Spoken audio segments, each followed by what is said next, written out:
Hey you guys, hey Roger. I am just checking in. I can, I yeah, it's just gonna be something without a picture today.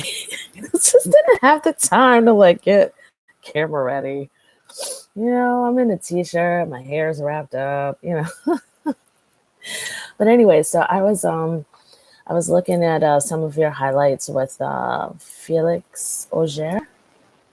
I'm not even gonna try. I'm not even gonna attempt to pronounce his last name, or maybe I will. Alicine? I don't know. Alicine? I don't know. Pardon me. All right. Let me stop bumbling around. It feels like people in Roger in the federal world, are doing the things that they do as usual, with lack of mental toughness in a way. And they're kind of freaking out the fact that you pulled out. That was a little jarring, but I understood it. I actually pulled out at Roland Garros, and now you made an exit at Halle. And you know what? It's okay. It's not that you're playing bad. In fact, you look amazing. I'm looking at you playing 4-6, 3-2. Um, but the thing is that after watching you for so many years, it's almost like you feel like you're kind of like, oh, Roger's not on today. You're not fully present, and I'll tell you what I really suspect it to be, and it's sort of similar with Serena. I mean, it just feels like you guys, now you have children, you have a family, like spending a week and a half away from your family, from your kids. I just sort of intuitively kind of feel like maybe one of your sons is like that's not going over. I don't want to assume anything, but it just feels like there's definitely something more in your head than tennis, and rightly so. I mean, they're just more. There's just You're just much more involved, and so is Serena. Like, you have other human beings to consider. you know? And that's what it feels like in this match when you look at it. I don't know fully if it's your family or whatever, but it definitely, to me, you don't seem fully present, but you are playing great tennis. Let me just take this video back. I'm watching a video just from Tennis TV, and it just the title of it is Felix Auger Aliassime shocks Roger Federer. And I don't think he was shocking anybody. I like Felix, but I don't really care about these. I've been around in tennis long enough to know that I don't really care about these people, because they do their best to try to beat these really accomplished players, but then they don't do shit afterward. And to me, like, consistency is everything. And I don't mean any disrespect toward him. He's promising, and I, certainly hope that he succeeds. But you know, these people, like, they don't stay consistent. So let's just kind of see what happens. And to me, it's like according to trend, if you're not popping at the top in the top five at 21, between 19 and 21, frankly, or let's say even 22 to 23, if you're not popping like that, like, to me, it's like, okay, yeah, let me just see what you can do. That's been my experience in tennis, because Djokovic, Nadal, those people were popping at 19, if I remember, or at least 21 years old. Like, they were up, coming out the box immediately, handing out L's to people in the top echelon of tennis. So I just really, and of course, I don't know why. I can't really remember. I started following you more when you were like 23 and 24. So I don't really remember you too much at 21. I kind of, I just remember, like, really for the first time saying, I like this guy. When you won at Wimbledon, I remember you 24 and you had this girlfriend, and you didn't, in the stands, and you guys were just rolling on your own. You didn't even have like a coach. I was like, I like this guy. So anyway, so let me just take it back on this this first set here. Let me just see what's going on. And I have to say as well, I'm trying to talk to you about certain levels of confidence, but I'm going to say, like, I've been so rusty on tennis. I just really feel like I don't fully remember everything. But anyway, so let's take a look. Here you are. I mean, you did like a backhand cross court against Felix. That he came out hard against you. So I think sometimes when you have these young players coming out hard, listen, they've had a pep talk, right? Here's the pep talk. This is the greatest tennis player of all time. You go out there and you leave every single thing on the court, or you wither away. Have fun with it. See how much you can fight. See where your fighting gets you. See where you doing your best gets you. So to me, Roger, you shouldn't take that. I don't want to say take it personally, but it does kind of feel like it's like, oh shit, you know, like just looking at you, it feels like, I didn't sign up for this. And I just feel again, you know, a number of things. Like, I feel like you were home. I was so much wrapped in my own stuff last year. It was so wild. I had these online courses for my business, which maybe one day I'll tell you about. This online business that I have. But I was so wrapped up in my own world last year. I really didn't have time to pay much attention at all. But what I'm assuming is that obviously you were home a lot. And to me, it's like, that's a life, I would say, in my own mind, that's a life that you never had before. Like being able to be home and not being on a plane and not being on a schedule, you know, and just being able to enjoy the house that you bought, which, by the way, looks really futuristic and but nice overall, you know. You and Mirka and the children, you know what I mean?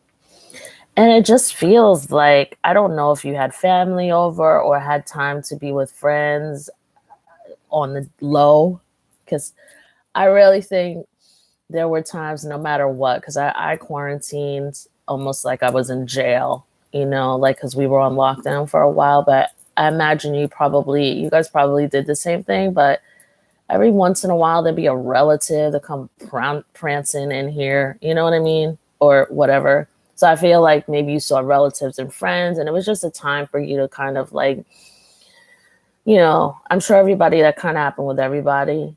Let's not pretend like, you know, but yeah, I just really feel like, you know, I suspect maybe you had a life that you've never really truly had before. Like, have you really had a full year home? I mean, since you were 13, like, have you had a full year at home in your own space with your family, just not having to be on for anybody, not having to be on for the cameras, for the public, and even possibly like knowing sides of yourself, like quiet individual sides of yourself that you've never been able to, personal sides of yourself that you've never been able to kind of employ, or it's not even employ, but being, because you're employing everything else for the public. And while I don't want to speak for you, of course, obviously, but I just really suspect there's that, and kind of just not having to be on it for people is relaxing. You know what I mean? I can imagine. And it really feels like that to me in these tennis match here. Like, you're not fully there. Let me take a moment just to, I want to Google real quick to see if you brought your family. I know that sounds kind of creepy, but, you know, I guess it feels a little normalized since information is, did Federer bring his family?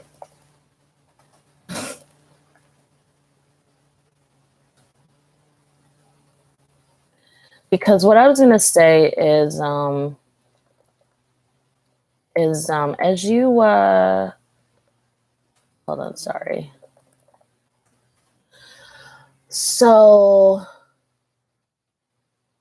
I don't know, I can't tell actually if you came with your family. Let me see. La la la la la. I can't tell. um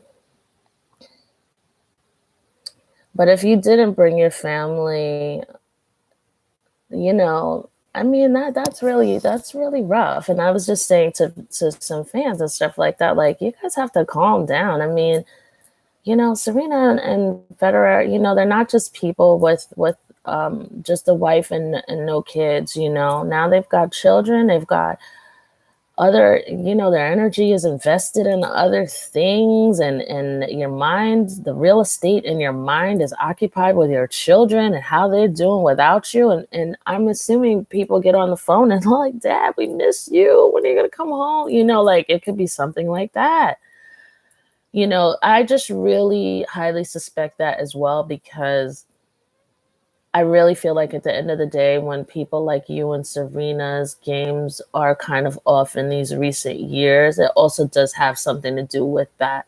But like I said, everything that I mentioned previously, I think it's that as well. So having said all of that, Roger, I just really feel like you should just take your time and really just figure out if you can commit to focusing on the court. I stopped myself there because it's hard for me to give advice to a parent. You know what I mean? Because I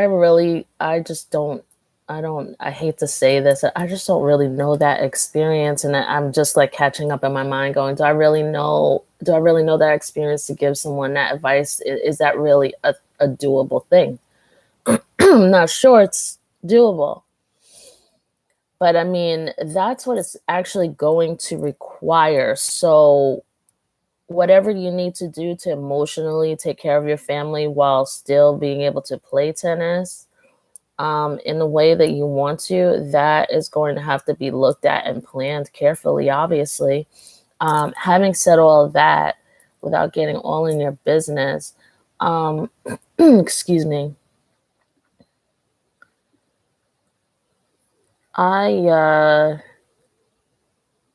sorry, I'm trying to get back to this match here that I'm looking at. I mean, you look fantastic. I'm just looking at these shots. I mean, his serves were fast. I don't know what the mileage or the K whatever were on them right now. I cannot think right now. I haven't eaten a thing. It is like almost 11 a.m. where I am. But yeah. And where's the rest of your team? So I don't know. I don't know if all these things are affecting you. It also feels like there's some additional stuff affecting you. And so obviously the team logistics and all those things, obviously, as you know, they have to be sorted out, because that is completely, to me, fragmenting your focus. And that's just an intuitive hit right there. As someone who's seen you play for hundreds of hours of my life, oh my God, I love you, but I get kind of nauseous when I feel like say something like I spent hundreds of hours watching somebody else do something. Having seen that, yeah, I just say that you just don't look fully present. And speaking of present, by the way, well, before I go into that, let me just say the final thing again, reminding you how fantastic you look. You got some great shots on him. This young boy, he knows you had an off day. He knows that he cannot beat you, not outright, not on your best day. You look super stressed. Here I'm looking at you at 4.663. You just look really stressed. If things aren't taken care of in the coaching team and at home, then again, that has to be obviously taken care of. I don't know what it is, and I don't know how easy or hard it is. I'm assuming if it were easy, it would have been done already. So I really say that kind of advice extremely tentatively. But this wasn't a true win. I could see that. I will, yeah. It's like you kind of gave up to, I'm looking at you at 5'2". It's just like you kind of were like, F it. 6'2", 4.662. What was it? I don't know. Like it's just such a BS tennis match. I didn't even pay attention to the score, but it's like he gave up in the end. Um,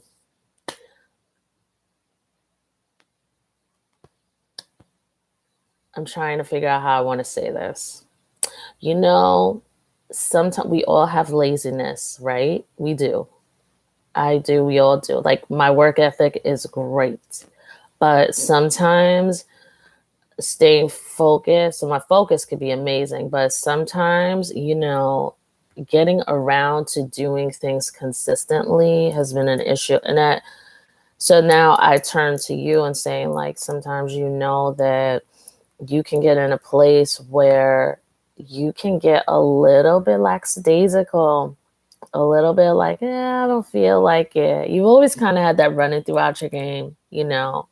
But like I said, I have similar things in different areas. So, don't let that creep up. You know what I mean? You got to get that under lockdown and lock in. As P. Diddy says, lock in, lock in and do it. Um, so as far as your leg, let me take a look at this again. I'm just going to take a look at all this again and just see. I mean, you seem to be moving well. You seem fit. You slap that backhand, like 1-1-30-15. You slapped that cross court backhand to let him know, like, hey, I mean, you may be slamming these balls or whatever, but I'm going to let you know who's boss when I feel like letting you know. Okay. So good stuff. Um, forehand, forehand, forehand looks a little bit like on the days when you're not playing with full confidence. Like there's not much speed on the ball. It's not as clean. But nevertheless, for you, your tennis still looks amazing. Like you got some great freaking shots. Then you got this forehand shot. Wait, let me go back. What was it? Because I'm looking at something else. You got like this forehand shot, or I don't know. Let me see. It was a shot down the left side of the court anyway, and it was very early on. It was like in the threes in the first set. 3-3 something. It was fantastic. Your serve on 4-5, um, beautiful, clean. I mean, you're playing well. You just excuse me. I'm sorry. That probably sounded really ugly. Let me see here. So we're on 4-5 now. Great shot. You charge into the court. I don't know what you call that anymore. Is that a chip and charge? I don't know. You charged in. And I literally wasn't saying like in a chip and charge way, but you actually charged in. You hit the serve, you actually charged in, and then you hit a ball like with your backhand.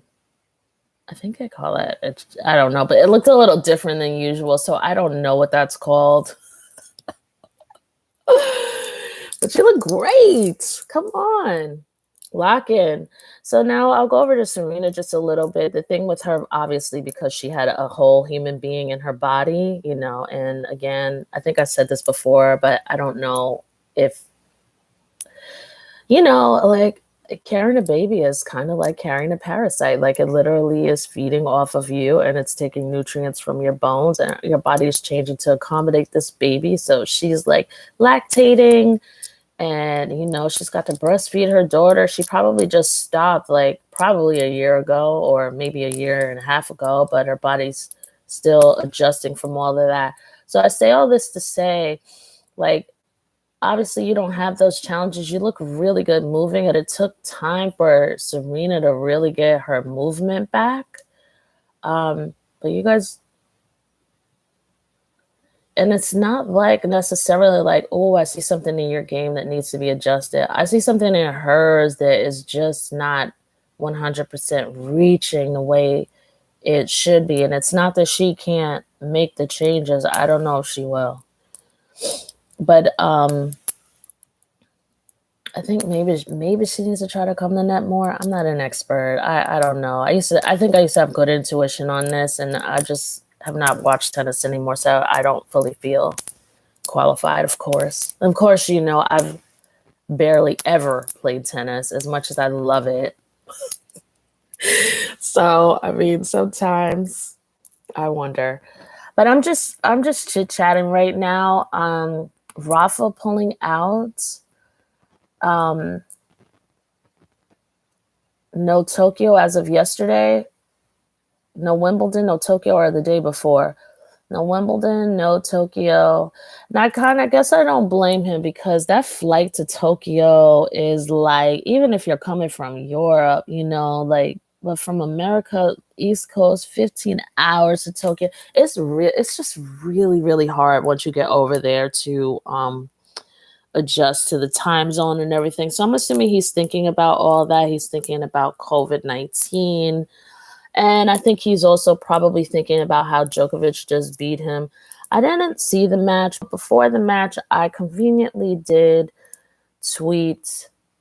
Some reporter triggered me to tweet this. Some reporter was talking about Djokovic, and I responded to that reporter, but I responded to Djokovic and to Elena, his wife, because I feel like she gets the tweets. I was like, oh, like he probably not gonna see his tweet, but she's more likely to see it. So I include her a lot of tweets. If I do, not a lot. I mean, if I do tweet him. But anyway, so I was just like, and don't you dare, Joker. Like, don't you dare get out there and start giving away free points to Rafa. You know, like, because he gets out there and does that. You know what I mean? I was like, you don't relinquish 1 point. And then I was like, I sent another tweet. I was like, I'm sorry. We've been talking all about Naomi, Osaka, and sort of abuse in the media. At one point, we're talking about that, you know, just in general on Twitter. And here I am sounding abusive myself. I was just saying, so just be present, you know, is all I'm saying. And I'm proud of Rafa, but be present. Stop playing. I'm tired of seeing you play scared against him. Like, stop it. And you too, Roger. It feels like really, you know, with Djokovic, I mean, you guys just give too much power over to Rafa on clay, you know.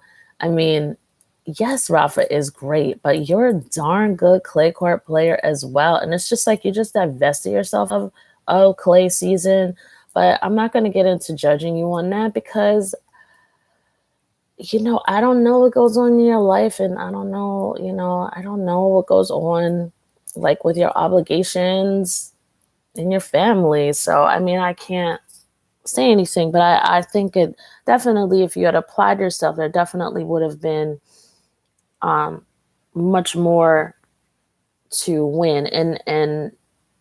And I saw the same thing. This is why I sent this tweet, because I had seen the title, a tweet to Djokovic, because I had seen this title of Djokovic when he was saying, oh, Rafa is unbeatable on clay. Like he was saying that like in the fourth round or something, you know, something before the quarterfinals, I think, or maybe in the quarterfinals, whatever. And that's just like I am so tired of you guys just like completely giving these wins over to Rafa before you even meet him, before anything happens. Like, how ridiculous. I'm sorry. I get it. He's really good. And I get it. I mean, I get it in concept. And from what I could see as a third party, he's hard to play. Rafa is up in everybody's home. And you know how I'm going to tell you? He is behind the scenes in everybody's home because you can see it in the wives. Like, when I saw Elena was so nervous, excuse me, I'm sorry. Oh my God, I am so sorry about my throat. It probably sounds so gross. I'm sorry. I'm sorry. So Elena was so nervous, or is it Yelena? I think it's Yelena. Yelena, she was so nervous for Djokovic. And when you see the partner being that nervous, you just feel so bad because you could see all the sleepless nights and the feeling bad, like the time after time that would build someone emotionally. You know, it was kind of the same thing like with Meghan Markle when she was in the stands for Serena, and she was, you could see at certain times, like Megan had her hands really clasped together, like almost in prayer, and she just looked so sad. I was like, oh my God, this must be killing Serena behind the scenes, like, trying to make a comeback and be a new mommy. And just, she's also very worried about her daughter. And I remember that obviously when she came back, she's playing in Abu Dhabi, and she was like, is my daughter okay? Is she all right? And she was just a completely different, that was her first match back. And she was just, her whole persona, like everything was completely different now that she had had a child. She was just a completely different person. But anyway, so, I just, found that very, Elena being so nervous, like Rafa is a good player. So I just want to say I understand, or I try to say this with great respect, not having played someone. And when you're tired, you're trying to figure out your game, and somebody is just, all the time, nonstop, relentless, all this and that and the third. Um, you know, I could understand how that can get in your head. But I think nowadays what's going to carry you through is more of your mental fortitude than even your physical fortitude. Okay. I mean, health is everything. And the reason why I'm saying this is because actually you look great to me out there. I don't feel like I feel like, let me see. Let me look at you again. I feel like you're a little bit tentative, but I don't know. And I could be completely reaching on this. I mean, the grass is sometimes slippery. I don't know if it's because of possibly of that. That could be completely wrong, which, yeah. But you do seem to be playing just a tad bit tentative, but you look really good. You need to have faith in yourself and lock in. Your mental attitude is going to be the strongest thing to carry you through because your physical is still very much so there. Although I do see you a little winded on 3-3, it's okay. Just remember in the middle of this, again, I'm hesitating because I'm like, are you really going to tell somebody this? But just remember, these people are coming out to do their best against you. It's not that they're really doing anything, and it's not necessarily they can maintain this level of play for more than a few sets. So I honestly just don't let that get in your psyche is most important. The protection of your psyche is of the highest and most important thing. Look at your body language, walking back at 4-6 in the first set. Wow. I don't think I've ever seen you like that. Your head was kind of down and your body was a little sort of limpish, like, feeling embarrassed, and kind of like when people feel not useless, but something a little lesser than useless, right? You're not that. You need to understand that. You look fantastic out here. Obviously this serving, you were reaching for some of the serving, but I really think that's because you weren't focused. I feel like your mind is partially somewhere else. Maybe 15 minutes before the match, you're on the phone with a family member or some kind of coaching problem or something, right? Some kind of problem. So all those things need to be solved, and really lock in as you go into Wimbledon. Like, really be confident, or don't even worry. Like, just commit to the point again. Just go back to basics, Roger. You're going to do a lot better than what you think you are. I'm sitting here, I'm watching you play 4-6, 6-3 again. Okay, he's up 40, but you never stop. And you just got 15. You just hit like a really amazing shot around. It almost seemed like around his body. I wasn't fully looking. And it landed in the court. And then you got 15 on 40. And so it's okay, But imagine you doing this even when you're kind of like, how would I say you were into this match? What percentage? 40% on, 35, 40% locked into this match. And you still were hitting amazing shots. Your fitness is there. Your abilities are there. Honestly, at some point in time, and at this point in time, actually, you really are going to have to build up your mental game more. You can't just rely on your skill. You've got to build up your mental game. Look at even when you jog toward him, the side shot of you, you just look, and it looked like you're carrying a feeling in your body of almost feeling ridiculous. Like, I don't like to see that in you. So keep the faith. You're also very cerebral, right, Roger? So there are two sides of that coin, which I know as well. One, you go all over the place, not you personally, but like me, like, because you have a lot of thoughts, you go all over the place, and not everybody can listen to you because of the way that you talk all over the place. Or two, you have, when you're really cerebral, you have a lot of thoughts. You overthink things. You're very analytical, but you tend to also overthink things. So you end up in kind of like a paralysis, almost like an analysis paralysis. And that's what you need to get rid of in order to be able to be really productive in a way that you want to be, going all the way in these tournaments. I'm seeing you, and you can do this. I also wish you would get your mental game together, because you very much so are capable of getting past Djokovic. I think you just allowed yourself to kind of be worked around him. And I think you should go full on in with him, kind of like the way you stood your ground with Rafa. And I think that was 2018 at the Australian Open. I think that was 2018. And yeah, I mean, I just really feel like you need to stand your ground finally with getting serious about whether or not you want to win slams, because you can still very much so do it. I'm telling you. And you've been listening to my videos for years. I'm right, because I've been right. I know this is like messed up to say, but I'm just saying, like, I've been right about, well, I'm just going to speak the truth. I've been right about everything.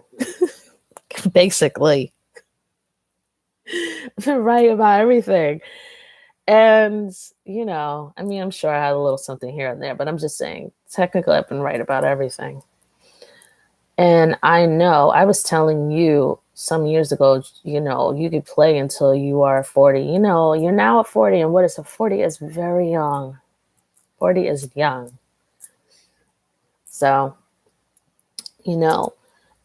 keep playing. Don't let people get in your head about the age thing. And I always tell you to contact Michael Gervais, Gervais. He does the mental stuff on, he works with the Red Bull. I'm so sorry about my throat.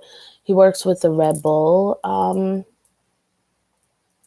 crew, and I'm sure other athletes on, building, what is it?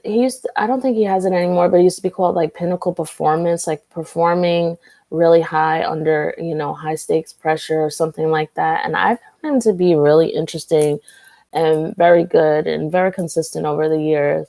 Like, I just really feel like, you should work with him. Maybe you already are on the low or something. I don't know. But if not him, someone else really good, because you need your mental right now.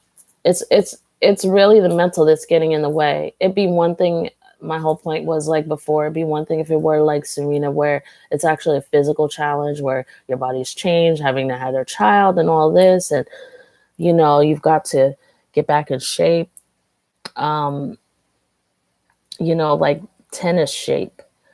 And so it's not that. Your fitness seems really great. I mean, of course, you're feeling a little bit tired, but that also, a lot of that you were seeming to feel was a lot of mental drag as well, like mental drain. So get your head together more than ever. Focus on, even feel like, oh, I don't need that. I'm telling you, you do. as having been your sister in your head all these years, I'm just telling you as a big sister, like, just do it, okay? Do it, do it, do it. Look at this. There's another thing in Spanish here. It says lo de Federer preocupa. Preocupa. I think preocupa means worry. So, I mean, you've got to stop worrying, get out of your head, know who you are, pull back, center in yourself, because you're too much. When you're worried, you're also too much out of your own body and your own existence. And that's one thing you could draw on Rafa about. Excuse me, is Rafa is very self-centered in the best way, centered in self, I should say. In the best way. He just goes and does his thing. And that's why you see him not too bummed out after a lot of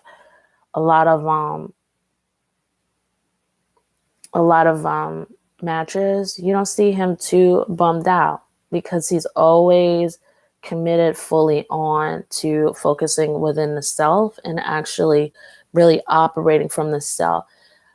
You are worried out. What about my game? Oh, this, that, this, and this, and that. Like, you've got to get super selfish, at least when you get on the court, and just say, for the next 3 hours, I'm not going to think about anything but tennis. I mean, and I mean no disrespect actually talking about this, but it seems to me that you play tennis because you want to win and you want to succeed. So you've got to do the things that require winning and succeeding, which is clearing the real estate out of your head. So not worrying about anything during that time and really pulling yourself present to the match is what's going to help. So I know I've been talking. Let me see how long it's been. Probably 40 minutes. Oh, it's 37. What I'm just talking to myself, which is what I assumed I would be doing. What else do I want to say finally? Oh yeah, you know what? I kind of love that you were late to that press match, but I would really love. I made a video a week ago talking to you, Rafa, and Joker about not leaving Naomi to flapping out in the wind because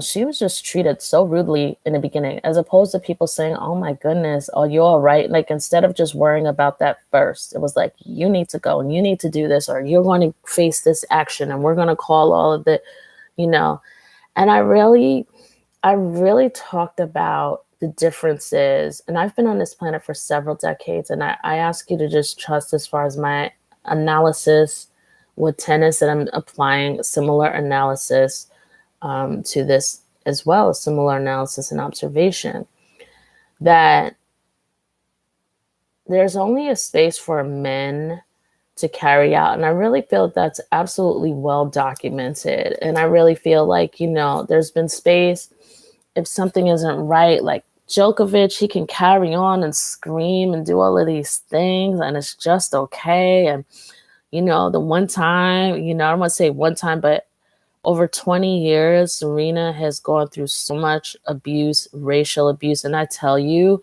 before YouTube got a soul and started getting rid of racial slurs, and you have no idea to even read racial slurs and people to be talking about that, how that affects you as a human being, if you are not the human being that that's referring to, and you are not a human being who has been subjected to that in person and even abused physically by random people saying similar, and it happens to a lot of Black people, at least twice in their life before 30, I would say, of many of the Black people, including myself, who I know. So anyway,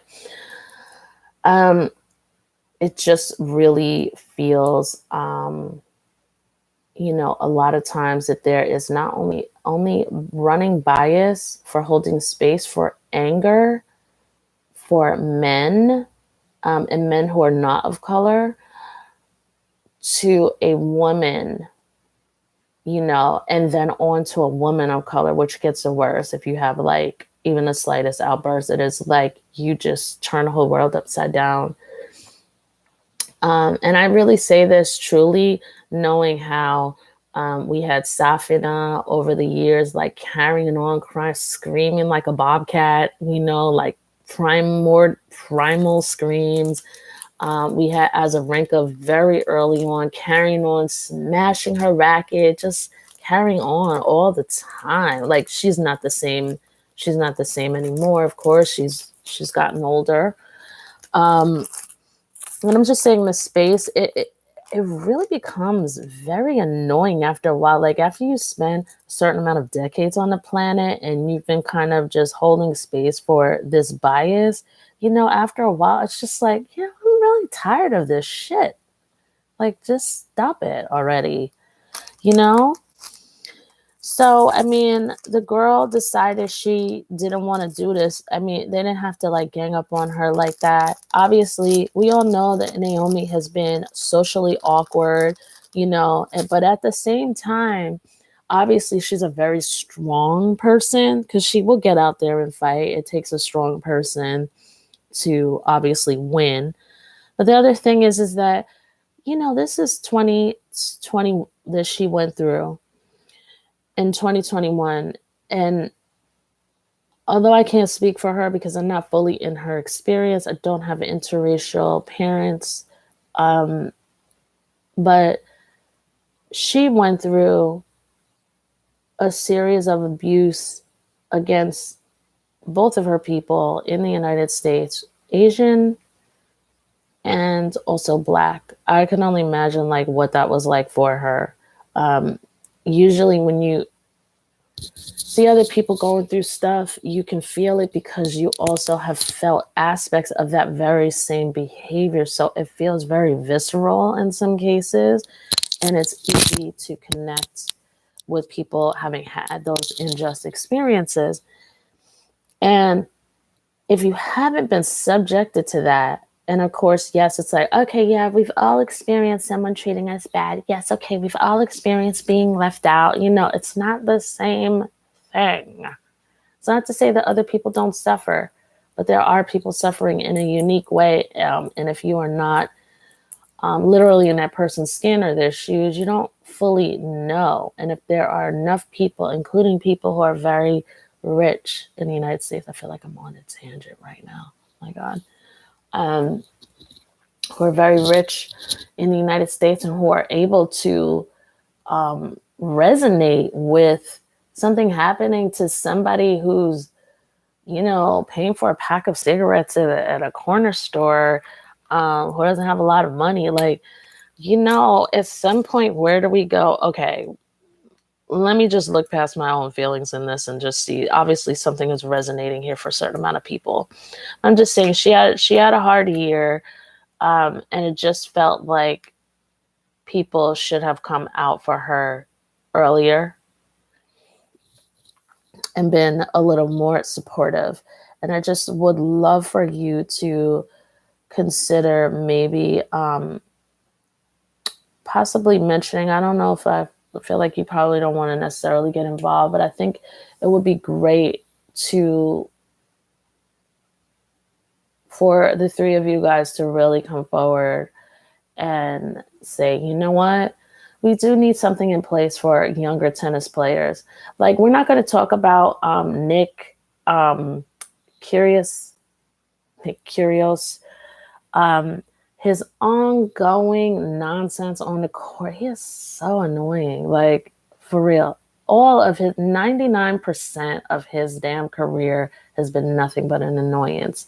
Carrying on all the time, making the show. Like, you don't think that that's like lack of mental health, like, or mental health needing something. And then what's his face over in Germany, who, like, I don't care. I don't dig him anymore. I'm not feeling him anymore after some of his personal stuff. Like, it's just too much. It's just too much. The stuff with his whatever. I don't claim to judge or know anybody in their personal life, but I'm not required to deal with them either after that fuck shit. Sorry. One with the ex-girlfriend, and then now with the mother of the child, and like, oh, whatever. And then all the carrying on that goes on the tennis court, you know. And I just personally don't necessarily dig. I know I'm totally off in another orbit right now. I just totally don't dig him. As I remember the time, he had the nerve to be sitting there being advised by two of the greatest people in tennis, like, period, to have Roger and Rafa walking behind you, both saying, I don't want to hear any negative. I don't want to hear any cursing. I don't want to hear, like, and this dude's just looking forward, like, whatever. Yo, you know how many people would be so happy to get that, and I'm not saying that he's obligated to take the advice, but it's just that, these things every single day just add to the character of who he must be. And to me, and it's just like, I don't have to like you. So I'm just saying that these people carry on all the time with mental health issues, especially the men. What about Gulbis? Like, sometimes going off. And I mean, I just really think maybe some kind of program should be in place, or people to be able to manage media, to be able to manage long distance relationships, and being able to be focused on the court, because I think that as well. I don't know. I'm assuming Naomi may also possibly, because long distance relationships are an absolute strain. Especially if somebody's in another country, it's really a strain. Just only being able to talk on WhatsApp is not enough. So I imagine also as well, she's probably kind of happy to get home to her boyfriend, And I'm sure she really wants to play tennis, but I think as a Black person, right, and as a Black person who's been on this planet in America for a long time and who's traveled in Europe and experiences some other things as well, which I'll tell you a little bit. I actually wanted to tell you about this thing, but I'll try to stay on point here.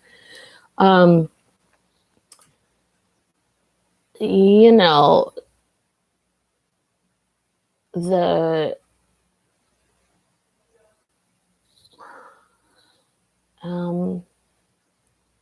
hold on one second. Somebody just came in, but what was I going to tell you? I just lost my train of thought. But oh, I know what I wanted to say is that I don't know if you remember, but when Coco Gauff played Naomi a few years ago, maybe it was just like 2 years ago, and she lost to her. I forget what tournament that was. And Coco's just crying and crying, and Naomi consoled her. Naomi is very sensitive. I mean, we've all witnessed this. We witnessed the first time she won, that she was very awkward. Like, I get that she went through a lot with the crowd at New York. It could be really rude. I'm from New York. I know. Like, we could be very intense people.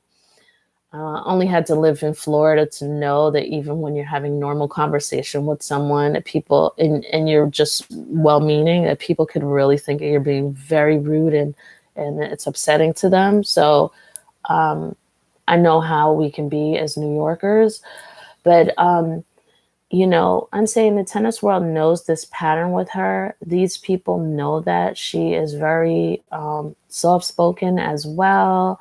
She doesn't like to say too much. She will speak out and say her truth if she needs to, clearly. She's demonstrated that, but it's sort of with great effort in a way sometimes.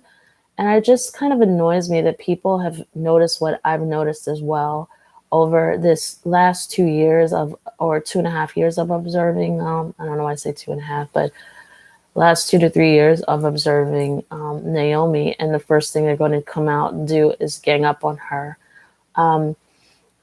There's also this thing I want to get back to, or talking about being Black, and it's gonna sound pretty random to you, but I could see the unspokenness of it, because you observe all the time, like the little, they call them microaggressions, and it's a really great word. It's spot on, let me tell you. Microaggressions, against Serena and Venus, commenters making comments or whatever, both to me, like British and American, like, be hating sometimes, like you just really caught them out there just outright hating on Serena very early on in their career. But even as far as the last couple of years, and you listen to like Wimbledon radio and all this, like you just hear some sideways comments here and there about Serena, like really like unprofessional crap. But oh my God, I'm really rambling. I'm sorry. I'm really rambling. But anyway, so let me just try to finish this point, and then and I need to go ahead and wrap this up, right? This is ridiculous. So when Naomi was consoling, excuse me, Coco, and she started talking to Coco's parents, and then Naomi started crying. Like, I just knew right then and there. She was like, you guys work so hard, and I know how the struggle it is and all this. And I just knew that it was something more than just the struggle of tennis. Like, I just knew, I just know, just like, as a man, this and that. As a tennis player or something like that. Like, I just knew as a Black person, like, it was also like the struggle with that as well. Like, I'm not saying that people aren't good people, there aren't good people in tennis and all that, but I am definitely saying there's room for improvement in the human race. And if we don't stand and just let it go by like normal toxicity, which we have with Serena over several years, and I'm not saying this toward you. It is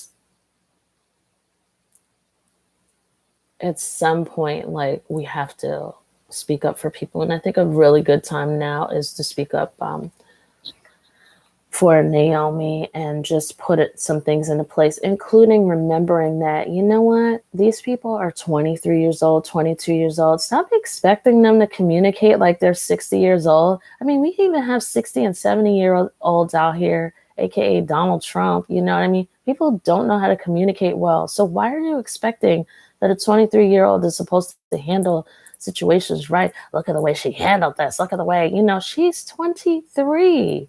She's 23 and she's not used to all of this. So just them holding space. I just find a whole bunch of grown adults, instead of coming to her aid, which is what I find this condemnation is reserved for people of color. And then license and space is held for other people. And believe me, I'm not, I hate talking race, but it just gets to the point where you're pushed into a position to say, hey, you know what? We are in relationship with each other as human beings, and we just really need to start holding each other accountable to the impact that we're having. And some of these biases that are landing is super toxic. And the toxicity is also no good for the people it doesn't apply to as well. So there's that. Hope you guys will come in and figure out a way for them to set up a way to respond to people if someone does make a claim like what she did. It feels like she just had a whole bunch of stuff coming in on her. She was like, you know what? This, that, and this, and I'm going to say this to the public. I'm not taking any interviews. I'm just going to take the penalties and all this. She knew she was going to get fined, and to be willing to be fined onwards and upwards of $150,000, let's say, that's really deep. That's letting you know the media, the reporters are super toxic at times, super toxic. If you're willing to pay $150K to get out of these interviews, something's going on. And I know that, so I'm glad that you took an hour and a half or whatever it was to get to your interview and say, I needed to process, but also notice, and I don't say this, I say this in a way that's non-accusatory or condemning toward you. Notice how nobody's been complaining about you being privileged. And, this is also something that's annoying. It comes up for Black players and stuff like that. Oh, they should be grateful. This is such a privilege. They have so much money. And I'm not saying that they don't say that about white players, that, oh, they have so much money, what they're crying about. But the privilege thing is always coming up. Like it, and it's super fucking patronizing. You know what I mean? It's like, excuse me, just because you haven't had a soul and you colonized and you did this and you did that and you put people, and I'm speaking about America really, you put people in a position where they weren't, it was against the law for them to learn or go to college and have the same self-determination as everyone else. You're going to talk to them like it's a privilege. And nowadays, years later, now everything is a damn privilege. No, it's a right. It's a right. And you know what, Naomi earned her right there. And just, if you're going to be treating players a certain way, then do that. Don't over test Serena and then ask Djokovic and Federer if they've been tested, and then they're like, no, we haven't been tested in 6 months. Like, be consistent. And then Serena's been testing several times over 6 months, surprise spot testing. So I really don't want to go into a whole bunch of things. I just wanted to, well, I already have gone into a whole bunch of things, let's say, but I think I'll just go ahead and I'll just wrap this up here. Thank you so much. I really wish you well, Roger. Like, you know what to do. I hope everything's going well with your family. I do sympathize with you being away from your children for a week and a half. That really seems like a lot. So I don't know if people were upset. It was disorienting to see you pull out of Roland Garros, but I understand. You got to do what you got to do. You know what I mean? Just do what you got to do. But I hope that you'll be able to have peace in your mind, and that your personal affairs are able to work out in a way that gives you peace on the court and also gives your family peace, and it works for everybody, something that works for everyone. Yeah, and that's it. And so I'm just going to go ahead and end this. I know I probably left one or two open points that I'll probably remember later. I think I was talking about Serena at one point.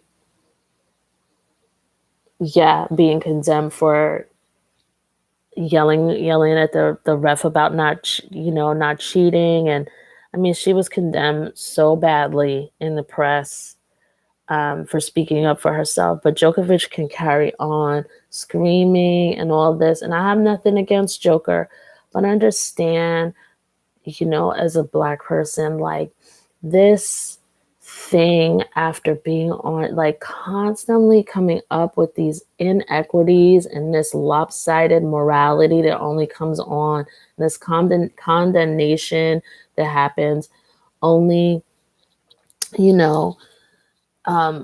for Naomi, but, other people, like men in tennis can carry on. And they can say they don't want to do this. And I remember how Rafa and Djokovic carried on when they turned the court blue at Madrid. Like, Rafa, I love Rafa, but he was ridiculous. Come on. And I get it, that was some years ago, but I'm just saying, like, there was so much space for that, and then Djokovic too was like jumping on the bandwagon, like, I'm not coming back here next year either. I mean, it's a 1,000 tournament. Like, guys, relax a little bit. You know what I'm saying? I mean, there's no way that Serena would have been able to carry on in that manner without being condemned, called an animal, called a gorilla, all this stuff, and in addition, speaking of gorillas and monkeys, like, observing players, like observing comments on Black players before YouTube, like I was saying, got a soul and started removing racial slurs. I mean, we went for a good 10 to 12 years of anytime a Black person or someone non-white having to endure racial slurs in the comments. It's like I'm sorry, but that is demonic and it's a sickness. Like, why should Black people have to deal with that? I do want to end this finally with something I really want to tell you about, Roger, that happened to me on Swiss Airlines. Somebody triggered this in me. Like, it's been bothering me. It happened to me 5 years ago. Isn't this crazy? It happened to me in 2016. I was on my way to Singapore. I took Swiss Airlines twice. I took Swiss Airlines from Rome to Geneva, and then I took it from where did I go? Anyway, I don't remember where I went. I think it was Rome to Singapore. I know it was to Singapore, but I just don't remember what city I left out of. And can I tell you, first of all, on the first flight, I didn't even expect this, but this is the shit, Roger, that I tell you that Black people go through, right? I'm not saying we're the only ones who suffer in the world. This is the shit that people go through. So I'm sitting on the airlines, and I'm kind of like sort of a little bit, I don't know, 7 or 8 aisles in to the plane, right? The plane is full. And here comes the flight attendant with water and refreshments, and it just so happened that there were 3 seats on each side of the plane. And so they're taking their time serving each person, serving each person, serving each person for several rows, right? So they come to me, my row, and they serve the 2 people and then move on to the next row. I kid you not. I lied to you not. That is my word to God. First, the man at the front of the car ignored me. And then I was like, oh, okay, maybe because the woman behind it is going to get. So, I mean, I didn't say anything, but I just observed how he was going. He was going to everybody else but me. It was just strange. So it felt like, okay, you went to the person on the same side of the aisle as me. Why skip over me and then go to the person behind me? And then a woman comes who's on the other end of the cart. She helps the 2 people in the same aisle as myself, the 2 people seated next to me. She completely skips over me. I kid you fucking not. And starts talking to the person behind me and then that person next to them. And I'm like, excuse me. I mean, can I please have some water? Can I please have something to drink? Like, I cannot tell you. I know I'm off into a random thing, but this is for context. Like, I cannot tell you how many fucking times Black people sit here and work 40 hours a week to go somewhere, pay the same money, and be treated like fucking shit. I was so upset. Now, I had traveled 6 months out of that year, and I cannot tell you, like, how many times people in the airport were like, airport employees were just like randomly nasty. I don't know if it was because they were just jealous because I look really young, but I don't know. So there was that one. And when you're traveling a lot, you just don't have time to like sit here and get in. I got to call in, I got to lodge another complaint because somebody was rude and disrespectful. You know what I mean? And so I was just trying to really wrap my head around what would be in this woman's mind to come to me. You don't know me. We had no interaction, to completely like skip over me, handle everybody else on the plane around me, like be comfortable in being super disrespectful to me, feeling, to me, it feels you feel superior enough or comfortable, which means you feel superior enough to me to feel that you can comfortably do this as an employee, serving as a customer service person. I'm like, what are you people like? What is going on in Swiss Air that you think this can go on? And I wouldn't have said much on this video about that shit, except that it happened twice, but in a different way. So on my flight to Singapore, I had fallen asleep. Of course, it's a long flight. I'd woken up to everyone having dinner except for me. And now I realized I was like, oh, I was asleep. Okay. Then I noticed this man who also was asleep with his tray in front of him completely untouched. And this man was just one row and on the other side from me. So I'm like, so I called the attendant and I was like, oh, I missed my meal or whatever. And this woman was super patient. Yes, madam. No, we don't have an. I'm like, you were sleeping. And I'm like, I understand. But I mean, like, why is that man's meal sitting in front of him and he's sleeping? It's clear that he hasn't touched it because the aluminum foil and everything was like still on it. Not that I was hawking that bad, but it was almost like the spirit or divine something had me look over there and notice this. I'm like, he can get served while being a zombie in his chair, but you can't serve me. And then on top of that, Roger, like, I don't eat red meat. So the only thing that was fucking left was some beef. And the woman was like, oh, yes, madam, I can get you, you were asleep, but I can get you some beef or something, madam. Like, fuck you. Fuck all this madam shit, all this stuff. Just give me my food and treat me the way I'm supposed to be treated. And I can't remember because it was 5 years ago, but I remember specifically being like, she is being super patronizing. And obstinate. She was being like obstinate, but putting a madam at the end of everything. And so I think I managed to get I had to take either the beef and like eat around it. This is, mind you, on an 8-hour flight to Singapore. Like, I was like, what the fuck is the problem here on Swiss Airlines? Like, are you fucking serious? Now, I was in Switzerland. I was in Geneva. I don't know. I was there for 3 or 4 days though. I had a nice time. I was never treated rudely or anything, but on Swiss Air, like, it really takes great effort to not let those things wound you so badly. But I have to tell you, like, even to this day, that still fucking bothers me. And I knew, like, at least once a year, like, I trip over those two memories.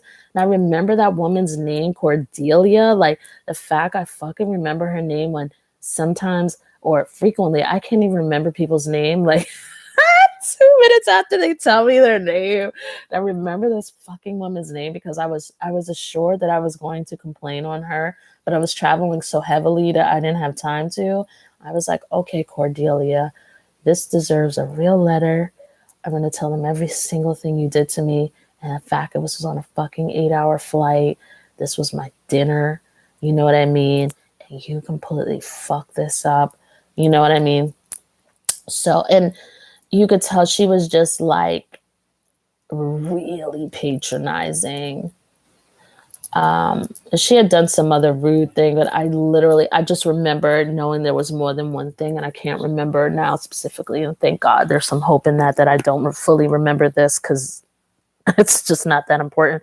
But I just wanted to let you know, like, the extra strain, of people just judging you, and treating you with bias, like, and of course, not every single thing that happens isn't of bias, but I've experienced it here in the United States, in several different states in the United States, how people treat you, and then they don't want to speak to you. They're ready to take your money, ready to give you subpar service, and then the person in front of you and behind you, good morning, how are you? And no word to you. And you're just thinking, oh, maybe the person is distracted or whatever, until you step away for a second and they're like, hi, have a nice day, sir, ma'am. And like, it's like, oh, you couldn't even say that to me? Like, what's the problem? You don't get to do that. You don't get to do that, So, I mean, it's just a lot of shit that people have to deal with, and I can go on forever. I can go on forever, like being pushed down in the middle of New York by some random dude with red hair calling me the N-word for no reason. I mean, for no like, I didn't even know this dude. But I won't bore you with all those stories. I'm just saying, Black people go through some shit that from an early age, that a hostility that is unwarranted, unprovoked, and just microaggressions, So I think this situation hit me hard as well when there's always this condemnation saved for people of color when something's out of line. Oh, this is disrespectful. Oh, she's so out of line. She should be penalized, And I'm not saying that they don't say that about other people, but I'm saying that they hold so much more space. Like Maria Sharapova doping, the gentle nature in which that was handled. Had it been Serena, it would have been just, you could tell like the wording in, I'm just really rambling right now, but the wording in the news titles being so carefully crafted so that it was nicely said, I forget what, but you're happy, anyone can go back and look at those articles and see like how she was treated. Meanwhile, Serena's over here getting tested by WADA, who is like testing her in a very biased manner. Like it's really just a joke, unprofessional. So there's so much more. I won't bore you with it. It's a bore. You know what I mean? It's a fucking bore. You know what I mean? It's like,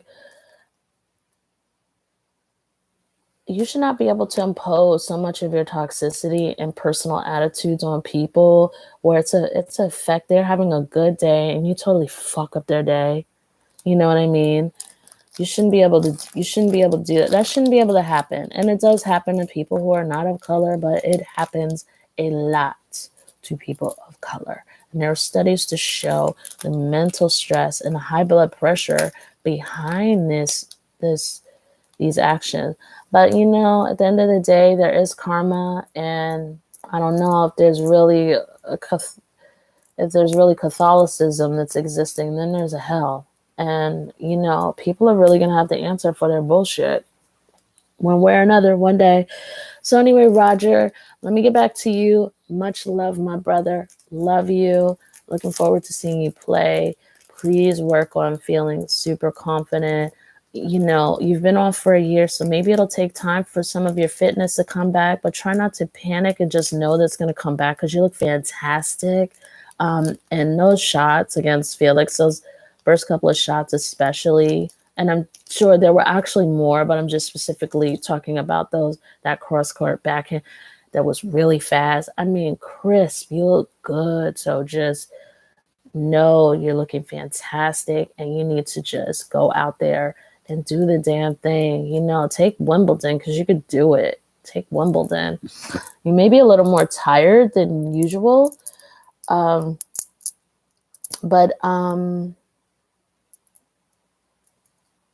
just try not to let that get into your mental space. That's why you probably need like a mental performance coach right now, because that's the thing that's going to get you over.